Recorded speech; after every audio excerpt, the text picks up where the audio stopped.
வணக்கம். உங்கள் வாழ்க்கையில் எப்போதாவது நீங்கள் உங்களை யார் கூடயாவது கம்பேர் பண்ணி ஃபீல் பண்ணியிருக்கீங்களா? அவங்க இவ்வளவு அச்சீவ் பண்ணியிருக்காங்க, நான் மட்டும் ஏன் இல்லைன்னு நினச்சிருக்கீங்களா? நம்ம வாழ்க்கையை கெடுக்க ஒரு முக்கியமான சைலண்ட் கில்லர் இருக்குது. அதுதாங்க கம்பேரிஷன். நம்ம ஏன் மற்றவங்களோட கம்பேர் பண்ணுற பழக்கம். Stop comparing your self. இதுதான் இன்றைக்கி நான் சொல்ல போகிற முக்கியமான மெசேஜு. நம்ம வாழ்க்கையில் நம்ம செய்யும் மிகப்பெரிய தவறு என்ன தெரியுமா? நம்மளே மற்றவங்களோட கம்பேர் பண்ணி பார்க்குறது.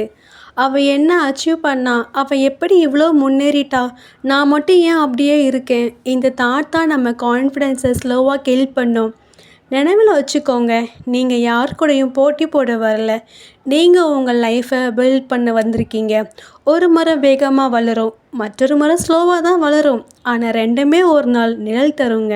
அதுபோல தான் வாழ்க்கையும். ஒவ்வொருத்தருக்கும் டைமிங் வேறு, ஜேர்னி வேறு, டெஸ்டினேஷன் கூட வேறு இருக்கலாம். நீங்கள் கம்பேர் பண்ணும் அந்த நிமிஷத்தில் நீங்கள் உங்கள் வேல்யூவை குறைக்கிறீங்க. அதுக்கு பதிலாக என்ன பண்ணலான்னு தெரியுமா? நேற்றைய நாளோட இன்றைக்கி நீங்கள் கம்பேர் பண்ணுங்கள். இன்னையை விட நாளைக்கு எவ்வளோ இம்ப்ரூவ் பண்ணியிருக்கீங்க நீங்கள் பாருங்கள். அதுதான் ரியல் க்ரோத்து.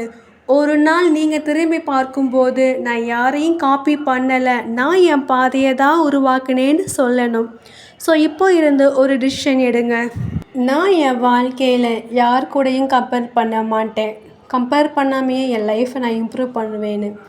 கவலைப்படாதீங்க, கண்ணீர் சிந்தாதீங்க. உங்கள் எண்ணங்களை தெளிவாகவும் சரியாகவும் உயர்வாகவும் வச்சுக்கோங்க. இறைவன் கண்டிப்பாக உங்கள் வெற்றிக்கான வழியை காண்பிப்பார். நன்றி.